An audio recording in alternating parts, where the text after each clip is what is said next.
지난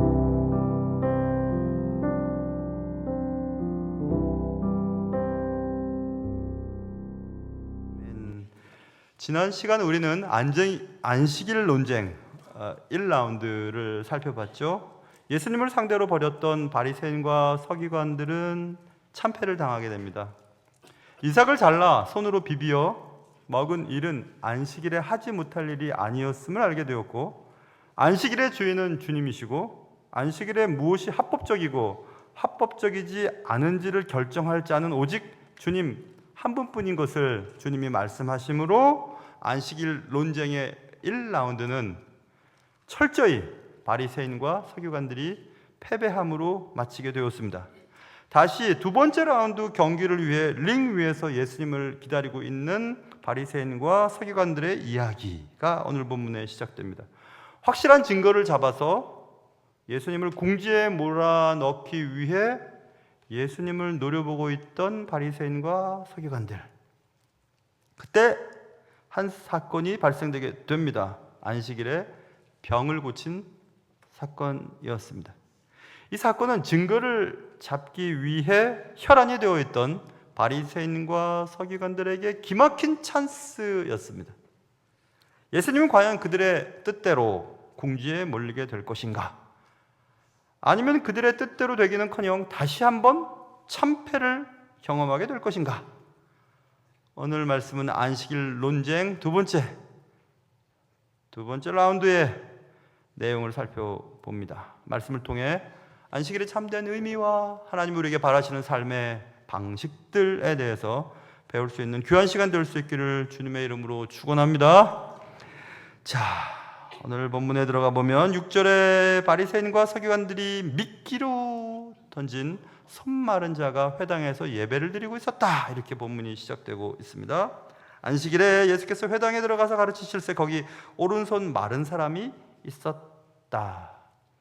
여러분, 자식이 있는데 그 자식이 속을 너무 많이 썩혀서 아예 자식이 없는 편이 낫다고 생각해 보신 적 계세요? 마음에 안 와닿으시는 분이 계셔서, 그러면 남편은 있는데 남편이 속을 너무 많이 썩여서 차라리 저런 남편은 없으면 좋겠다라고 생각하시는 분들은 정말 많이 계시네요. 여기에 남편들은 다시 태어나도 당신과 결혼하고 싶다고 하는 분들이 제법 많답니다. 그런데 여자들은 다시 태어나면 저 인간이랑은 절대 안 산답니다. 그런 분이 대부분이래요. 왜 이렇게 남자들이 점수를 못 땄는지. 그래서 아예 없는 편이 낫다, 빨리빨리 천국 가라고, 천국 보내놓고 좀 편안하게 살아야지, 그런 분들 계신가 하면 그래도 남편이 있는 게 낫지. 그런 분들은 극히 드물다고 제가 얘기 들었습니다. 도전하고 실패를 경험하는 것보다 아예 도전 안 하는 것이 나을 수도 있죠. 다이어트를 열심히 한 후에 갑자기 살이 찌는 거 보니 차라리 다이어트 하지 않고 뭐 이렇게 날갯살 같은 거 달고 다니고 그냥 있는 게 차라리 낫지 않을까, 이런 분들도 계십니다. 그렇다면 손은 있는데 사용할 수 없는 손을, 죄송합니다 그런 표현이, 달고 다녀야 하는 분이 차라리 이 손은 없는 게 낫지 않을까라고 생각할 수 없을까, 이런 생각도 해봤습니다. 그만큼 손에 심각한 상태를 가진 어떤 사람에 대한 이야기가 오늘 본문에 기록되고 있습니다. 손이 말랐다 이렇게 돼 있잖아요. 말랐다라고 하는 표현이 여러 번역에서는 기형이었다, 뒤틀려 있었다, 마비되었다, 또 어떤 영어 번역에는 withered hand라고 되어 있거든요. withered는 시들어 있었다, 말라 빠져 있었다, 쇠약해져 있었다, 활기가 없었다. 그래서 쉽게 그냥 최근 번역은 쪼그라들어 있었다 이렇게 번역도 되어 있습니다. 손이 쪼그라들어서 움직이지 못하고, 정상적으로 움직이지 못하고 뒤틀려 있고 마비되어 있었다. 쉽게 얘기하면 정상이 아니었다. 그런데 성경은 오른손이라고 하는 표현을 또 붙여놨거든요. 그러니까 오른손, 대부분의 사람들은 오른손잡이죠. 그러니까 오른손이 말랐다라고 하는 것은 더욱 치명적인 결함을 가지고 있었다 정도로 이해하면 됩니다. 손이 하나 없는 게 불편할 텐데 오른손에 문제가 있었다, 그러니 이거 없는 게 낫지 않나 할 만큼 손에 문제가 있었던 어떤 사람이 안식일에 회당에서 예배를 드리고 있었다. 이것입니다. 여러분, 몸에 문제가 생기면 몸에 문제가 있는 걸로 끝나지 않고 몸에 문제가 생기면 마음에도 문제가 생깁니다. 손에 문제가 있었던 이분은 부끄러움이 많았겠죠. 정상적이지 않은 손이 드러날까 봐 숨기기도 하고 부끄러움이 많고 또 자신감도 떨어졌을 겁니다. 뭘 할 수가 없으니까 자꾸 놓치고 떨어뜨리고. 그러므로 그의 망가진 오른손은 사실 망가진 미래와도 같았습니다. 안식일 날 회당 안에 있었던 오른손 마른 자는 그렇다면 그런 손을 가지고 사람들이 많이 모여 있는 회당에 안식일에 왜 참석했을까? 자의적으로 참석했던 것일까? 아니면 바리새인과 서기관들이 의도적으로 오른손 마른 자를 투입했던 것일까? 이런 생각을 해볼 수 있습니다. 오른손 마른 자가 자의적으로 회당에 예배를 드리러 왔는지 아니면 바리새인과 서기관들에게 고용되어서 거기 앉아 있었는지는 알 수 없지만 분명한 것은 오른손 마른 자는 분명히 자신의 몸이 회복되기를 바라서 왔음을 알 수 있습니다. 어찌됐든지 병을 고치는 예수님을 만나면 내 병도 고칠 수 있을 거야. 뒤틀리고 보기 싫고 나를 주눅들게 만드는 이 손이 회복되면 나의 미래도 회복될 수 있을 거야 라는 생각을 가지고 바리새인과 서기관들에게 고용을 받았던지 아니면 소문을 듣고 왔었는지는 알 수 없지만 그곳에 앉아 있었습니다. 그리고 바리새인과 서기관들은 오늘 본문 7절 보세요. 서기관과 바리새인들이 예수를 고발할 증거를 찾으려 하여 안식일에 병을 고치는지 엿보고 있었다 되어 있죠. 예수님의 안식일 규정을 분명히 어긴 증거를 잡기를 원했습니다. 1라운드에서의 패배를 2라운드에서는 분명히 만회하고 싶었습니다. 예수님은 과연 안식일에 저 오른손 마른 사람을 고치실까? 바리새인과 서기관들은 생각했습니다. 예수가 이번 미끼를 만약 문다면 틀림없이 승리는 우리 것이야 라는 생각을 가지고 지켜보고 있었습니다. 그게 오늘 본문의 시작점이었습니다. 예수님께서는 오늘 8절 손 마른 사람에게 말씀하십니다. 일어나라고. 여러분, 자신의 뒤틀린 손, 움직이지 않는 손, 쪼그라들어 버린 손, 기형적인 손, 말라버린 손을 가지고 어찌됐든지 회당에 앉아있는 그는 자신이 드러나는 것을 원치 않았을 것입니다. 그런데 주님이 일어나라고 말씀하셨어요. 그리고 한가운데 서라고 말씀하셨습니다. 장애를 가진 자가 자신의 장애가 드러나기를 원하는 사람은 없습니다.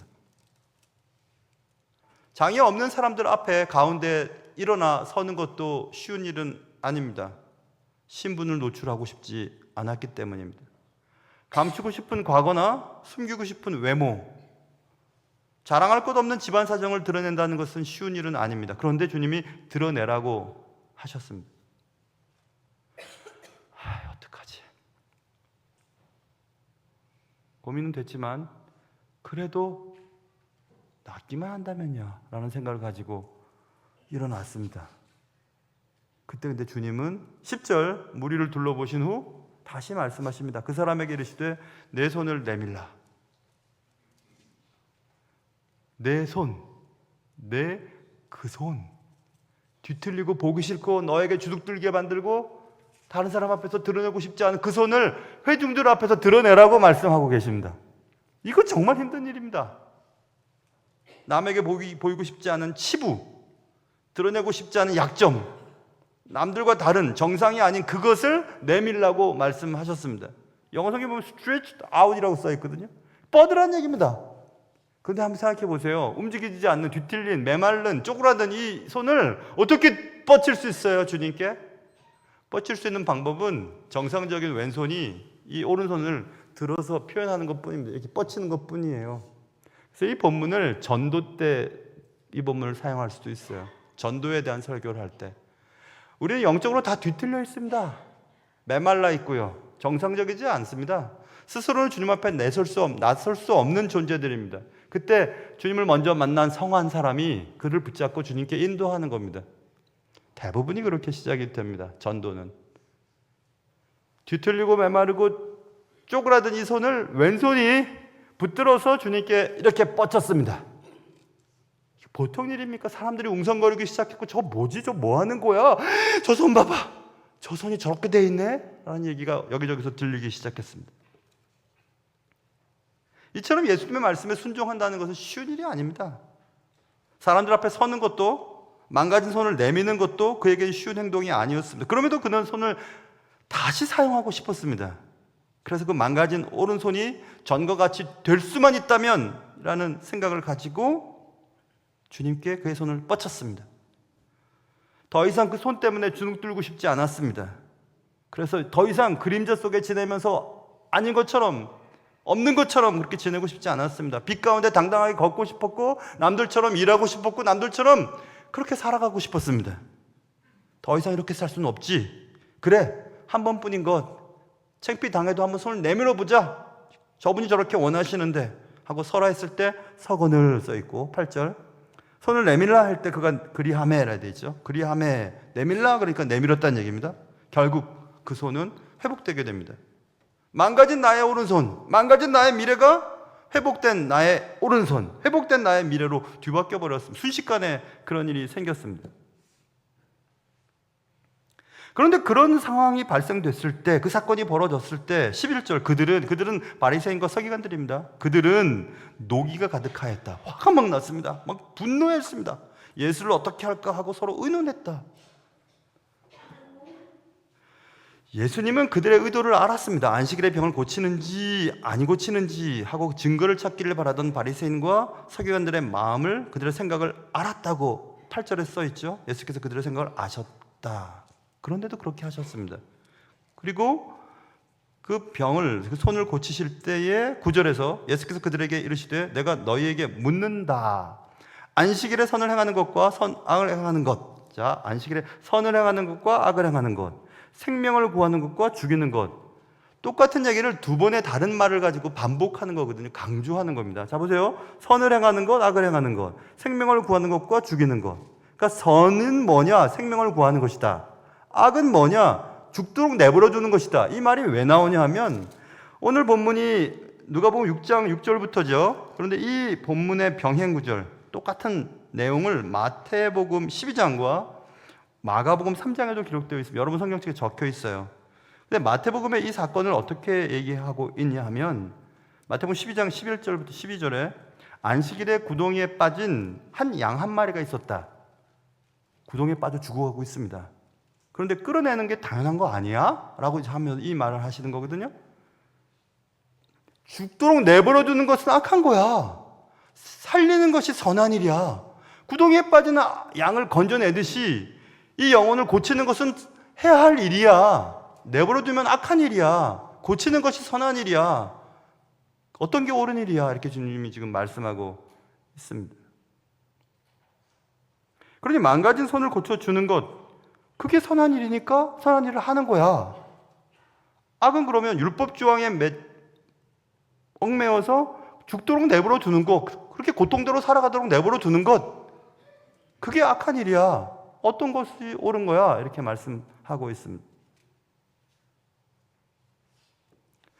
가만히 보면 이 바리새인과 서기관들이 율법 규정에 대한 문제를 이 사건을 통해서 증거를 잡으려고 했던 것이 사실 실패입니다. 왜냐하면 안식일의 노동규범을 어기는 것은 의술 행위를 통하여 온전한 삶을 되게 만드는 그 일을 노동으로 여겼거든요. 그러니 예를 들면 손이 마른 자, 손이 정상적이지 않은 자를 완전하게 고치는 행위가 의술을 행하는 자에 의해서 노동으로 될 때만 안식일이 어기는 겁니다. 이 사건은. 그런데 예수님은 일어나 손을 내밀어 그랬더니 손이 고쳐졌잖아요. 거기에 무슨 의료적인 행위가 있었습니까? 의료를 감당하는 누군가가 노동행위를 통해서 안식일을 어긴 겁니까? 아닙니다. 그러니 안식일의 규정을 어긴 것도 아닙니다. 그런데 바리새인과 서기관들 그게 화가 난 겁니다. 지금 화가 나 있습니다. 주님께서 마가복음 2장에도 안식일이 사람을 위하여 있는 것이요 사람이 안식일을 위하여 있는 게 아니다, 분명히 말씀하셨습니다. 안식일을 지키기 위해서 사람의 자유를 뺏고 사람을 힘들게 만든 것은 원래 안식일의 의도가 아니야. 사람을 위해 안식일을 만든 거야. 이렇게 주님이 말씀하셨습니다. 근데 저는 이 본문을 읽으면서 이런 질문을 던지게 되었습니다. 한번 생각해 보세요. 지금 바리새인과 서기관들이 안식일 규범을 어기는지 아니 어기는지, 손마른 자를 고치는지 고치지 않는지를 지금 보고 있었습니다. 그런데 그 사실을 예수님은 알고 있었습니다. 저들의 생각을 알고 계셨다고 말하고 있습니다. 그렇다면 알고 계신 예수님이 굳이 왜 지금 고쳐주시냐 이거지요. 지금 죽어가는 것도 아니지 않습니까? 이분은 계속 손이 말라있고 비틀려 있고 쪼그라들어 있고 기형이고 마비되어 있지만 내일 고치면 안 되는 겁니까? 꼭 안식일 날 지금 고쳐서 안식일 규정을 어긴 증거를 잡고자 하는 바리새인과 서기관들에게 덫에 걸릴 필요는 없지 않겠어요? 굳이 왜 오늘 고치는 겁니까? 왜 오늘 고치죠? 내일 고치면 될 텐데. 왜 일을 만드실까, 주님이? 왜 그들과 논쟁을 벌이시기로 하시는 것일까? 왜 그럴까? 그럴 필요가 없을 텐데. 또 아니 고쳐주셔야 한다면 예배 마치고 회당의 예배가 끝난 다음에 조용히 뒤로 불러다가 개인적으로 고치시면 안 되나? 바리새인과 서기관들이 보지 않는 장소에서 말입니다. 뭐 그러면 안 됩니까? 그러면 안식일 날 논쟁에 휘말려들지도 않을 것이고 바리새인과 서기관들에게 괜히 저렇게 흥분하도록 만들 필요도 없을 텐데 개인적으로 고치시면 되지. 왜 그렇게 안 하셨을까? 또 한 가지 한번 더 나가 보면 주님은 지금 보고 계시는 겁니다. 회중 가운데 손 마른 자가 고통을 받고 있다는 것을 알고 있습니다. 그의 손 마름은 그의 미래까지 망가져 있다는 것도 알고 계셨습니다. 그러니 그의 얼굴을 쳐다보거나 못 본 채 하거나 마음속에서 저 병이 나으라고 말하면 왜 안 나을 수 있을까? 왜 안 낫겠습니까? 나을 수 있습니다. 그럼 그도 알고 나도 아는, 예수님도 알고 그도 아는 병고침의 사건이 벌어지면 그냥 그만인 거죠. 왜 그렇게 하시지 않을까? 왜 주님은 의도적으로 바리새인과 서기관들이 지금 노려보고 있는 그 상황 속에서 안식일 논쟁에 정면적으로 부딪혔을까? 그것은 답이 분명히 나옵니다. 주님께서 의도적으로 지금 안식일 논쟁에 전투에 들어가고 계시는 거구나. 왜냐하면 그 전투를 통하여 많은 사람들과 바리새인들과 서기관과 또 병 고치는 사람에게 안식일의 참된 의미, 하나님이 안식일을 주시고 율법을 주신 참된 의미를 정확하게 알려주고 싶으셨던 예수님의 마음이 거기에 들어있구나라는 생각까지 가게 되었습니다. 예수님은 선택적으로 어느 날 어느 순간 그 일을 하면 고쳐줄게, 너희가 이 정도의 수준에 도달하면 고쳐줄게, 너희가 선을 지키고 이 정도 예배를 드리고 이 정도 헌금을 드리고 이 정도 수준이 된 교인이 되면 구원시켜줄게, 그렇게 하지 않으셨어요. 주님은 누구든지 언제든지 주님을 필요로 하는 자들을 다 불러 모으시고 각각 필요에 따라서 고쳐주시고 그들의 병을 낫게 하셨음을 알 수 있습니다. 그게 주님이세요. 그게 바로 새 언약입니다. 예수 그리스도께서 오신 새 언약의 시대가 도래됐다는 것을 주님은 알려주고 싶으셨습니다. 과거의 언약, 율법을 지킴으로 거룩하게 되고 거룩한 자가 천국에 갈 수 있다고 하는 그 율법 준수 조항의 파기, 그리고 새 언약, 은혜로 말미암는 구원의 길이 열렸다. 누구든지 와서 너의 짐을 내려놓고 참 쉼을 얻어라 하는 주님의 말씀을 전하고 싶었던 것을 알 수 있습니다. 사도행전과 또 그 바울서 신에 보면 은혜로 말미암는 새로운 시대가 도래되었지만 계속 율법으로 돌아가고자 하는 시도가 보입니다. 옛 언약으로. 그래서 바울은 이런 얘기를 하죠. 그리스도께서 우리를 자유롭게 하려고 자유를 주셨으니 그러므로 굳건하게 서서 다시는 종의 멍에를 매지 말아라.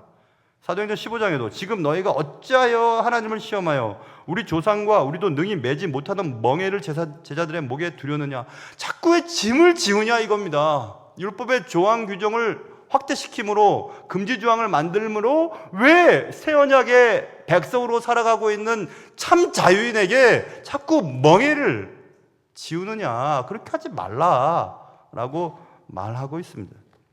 여러분, 망가졌던 오른손이 회복되었던 이 사람이 얼마나 기뻤겠어요. 이제 그의 미래가 회복되었으니까. 이제 더 이상 주눅들지 않아도 되니까, 더 이상 사람들 피해 다닐 필요가 없으니까, 그런 사랑구실을 하게 되었으니까, 남편으로서 아버지로서 당당하게 살 수 있게 되었으니까 얼마나 좋았겠습니까? 또 그 광경을 지켜보던 회당에 있는 많은 사람들은 얼마나 좋았겠습니까? 그런 사실을 보면서 우리 같은 사람도 병을 고칠 수 있을 거야. 우리같이 미래가 없는 사람도 주님을 만나면, 주님께로 가면 미래가 다시 회복될 수 있을 거야 라고 하는 기대감 때문에 거기는 모든 사람들이 다 기뻤습니다. 왜냐하면 11절에서 그들은 노기가 가득하여 라고 할 때에 바리새인과 서기관들은 노가 가득했다는 말은 나머지는 다 좋았다는 뜻이거든요. 그들만 화가 났으니까. 다 기뻤을 때 바리새인과 서기관들은 노기가 가득했다 아니면 화가 막 머리끝까지 올랐습니다. 분노했습니다. 심지어 그들의 분노는 어디까지 가냐 하면 마가복음에 보면 이 같은 본문 마가복음 3장 6절에 바리새인들이 그 회당에서 뛰어나갑니다. 그 자리에서 뛰어나가가지고 헤롯 당대의 최고 권력가인 헤롯과 붙어있는 헤롯 당들에게 찾아가서 어떻게 하면 예수를 죽일까 하고 의논하는 장면이 마가복음 3장 6절에 써 있습니다. 이 사건 바로 뒤에. 하나님께서는 율법의 완성, 예수 그리스도께서도 율법의 완성은 사랑이라고 말씀했는데 그 사랑의 규정과는 완전 딴판인 일들이 지금 벌어지고 있습니다. 여러분, 법을 중요하게 생각하는 분들 있잖아요. 어떤 신앙의 어떤 규칙이나 의무 조항을 강조하는 분들의 특징이 뭐냐면 자유롭지 못해요. 행복하지 않아요. 왜냐하면 그 규정을 어기면 하나님께로 버림받을 것 같은 불안함을 갖고 있습니다. 내가 새벽 예배 열심히 다니다가 안 다니면 병이 생기고 일이 틀어질 것 같은 그런 불안함을 갖게 되었어요. 구약의 하나님, 진노하시는 하나님, 우리의 자유를 가만히 두고 보시지 않는 하나님, 우리의 실수에 대해서 정확하게 치리하시는 그런 하나님. 그래서 그런 쪽의 경향을 가진 분들은 마음이 편치 않아요. 법 얘기하고 조항 따지고 뭐 그런 사람들은 행복하지 않습니다. 제가 그걸 볼 때 그런 것 같아요. 그래서 어느 신학자들은 이 바리새인과 서기관들의 분노를 blind fury라고 썼어요. blind fury는 눈 먼다는 거잖아요. 그러니까 맹목적 분노점으로 번역하면 돼요. 맹목적인 분노.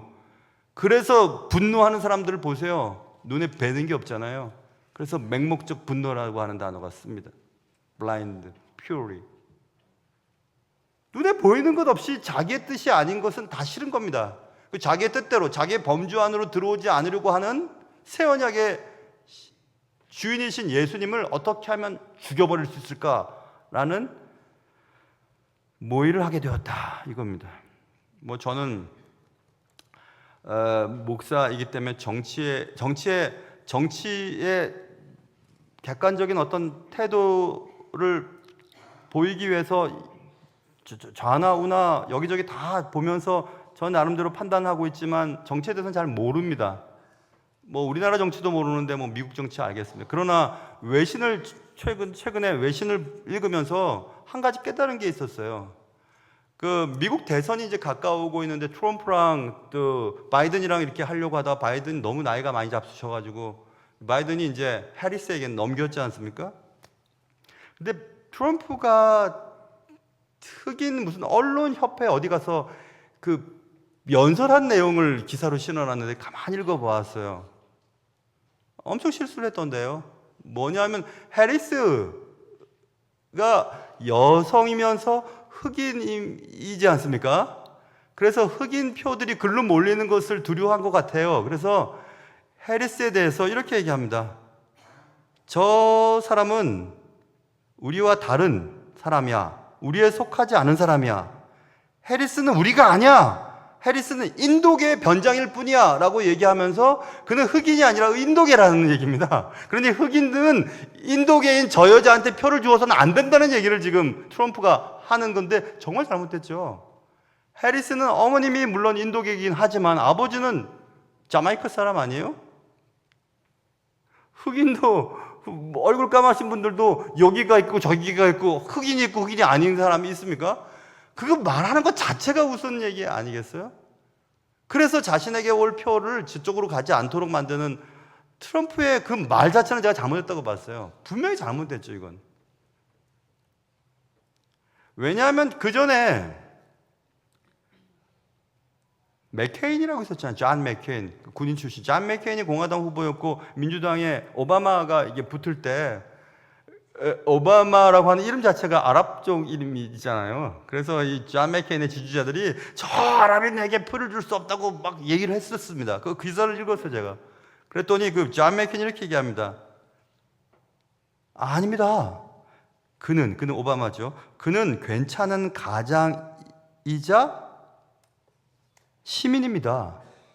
나는 그저 근본적인 사안에서 그는 오바마고 그와 의견이 다를 뿐입니다 라고 딱 말 못하게 해버립니다. 멋있잖아요. 그래서 그 기자가 이렇게 씁니다. 이 트럼프의 이런 행동들, 트럼프뿐만 아니라 우리나라 정치인들도 많고 우리들도 마찬가지입니다. othering이라고 하나요? othering, 타자화. 우리 그룹에 아니야. 저거는 아니야. 우리 그룹 아니야. 라고 그들을 우리의 모임 속에서 배제시켜 버리는 행위. 그런 전략을 트럼프가 쓰고 있다라고 하는 기사를 제가 읽으면서 딱 이 바리새인과 서기관들 같구나 이런 생각이 들었어요. 그는 하나님의 백성이라고 자부했던 사람들입니다. 그러나 그들이 원하는 삶의 방식들, 율법의 준수를 통해 거룩한 백성인 것처럼 느끼게 하고 다른 자들과는 구별지었다고 느끼게 하면서 자신들만 특별한 존재라고 여겼던 그들은 그들과 똑같이 율법을 지키지 않으면 우리 모임 가운데 들어올 수 없어. 저들은 우리와 다른 인간이야 라고 타자화시키기 시작했다. 아더링을 시키기 시작했다. 그래서 바리새인과 서기관들은 그런 의미에서는 엄청나게 잘못한 겁니다. 오히려 그리스도인들이라고 하면 우리의 이 범주를 훨씬 더 높여야 돼요. 훨씬 더. 이쪽 끝과 저쪽 끝을 될 수 있으면 다 포함할 수 있어야 합니다. 우리와 다르다고 배제시키고 혐오하고 악마화시키는 그런 일을 범해서는 안 돼요. 그러므로 우리 예수 믿는 사람들은 자신의 어떤 정치 색깔이나 역사나 철학의 어떤 관들이 있지 않겠습니까? 관이 있지만 그러나 그것은 모든 일반적이고 다양한 그런 객관적인 것에 검증을 받아서 그런 것들을 가져야 되는 겁니다. 자기만 옳다고 여기서는 안 돼요. 그건 잘못된 겁니다. 정말 잘못된 겁니다. 그런 의미에서는 트럼프의 이 말은 제가 그리스도인으로서 잘못했다고 당당하게 얘기할 수 있어요. 정치적인 색깔을 얘기하는 게 아닙니다. 이분의 말은 잘못된 겁니다. 타자화시키는 이런 말들. 그런데 바리새인과 서기관들은 계속 그렇게 합니다. 하나님을 믿는다고 하는 사람들이. 그런데 그 일이 지금도 벌어지고 있어요. 지금도. 소위 우리 예수 믿는 사람들이 어떤 뭐 예를 들면 뭐 제자 프로그램이라든지 어떤 단계를 거치지 않으면 혹은 뭐 어떤 영적인 체험에 이르지 아니하면 하등 그리스도인처럼 여겨지는 그런 일들이 교회마다 벌어지고 또 개교회가 크고 아주 뭐 성도들도 많고 재정이 튼튼하고 막 설교도 잘하시는 대단한 목사님들이 있는 교회의 교인이면 나도 그 정도의 수준의 교인이라고 착각하게 만든 일들에 빠져버렸어요. 그래서 아주 작고 또 지방에 또 뭐 자립이 되어 있지 않는 교인들을 보고 우습게 여기는 그 교회를 담당하고 교육직까지도 우습게 보는 뭐 이런 일들이 한국 교회에 벌어지고 있는 것이 사실입니다. 그게 꼭 바리새인들과 서기관처럼 예수님이 극단적으로 싫어했던 자들의 신앙의 양태들이 우리 속에 지금도 도사리고 있고 계속 나오고 있어요. 아니 지금 죽어가고 있는 손이 뒤틀려서 마비가 되어서 보기 싫어서 쪼그라들어서 그래서 주눅들을 입고 바깥으로 나오지도 못하는 그가 고침을 받은 사실 그것만 보면 감사하고 기뻐하고 함께 즐거워야 될 텐데 안식일 규정을 어겼다는 겁니다. 왜 안식일 날 사람을 고치자는 겁니다. 그러니 너는 우리와 다르다는 겁니다. 그러니 너는 죽여야 된다는 겁니다. 사라져야 된다는 겁니다. 여러분 우리와 같은 고향 사람이 아니고 같은 어떤 배경이 있지 않고 정치적 색깔이 다르면 버려버려야 됩니까? 배제해야 되는 겁니까? 죽여버려야 되는 겁니까? 그런 거 아닙니다.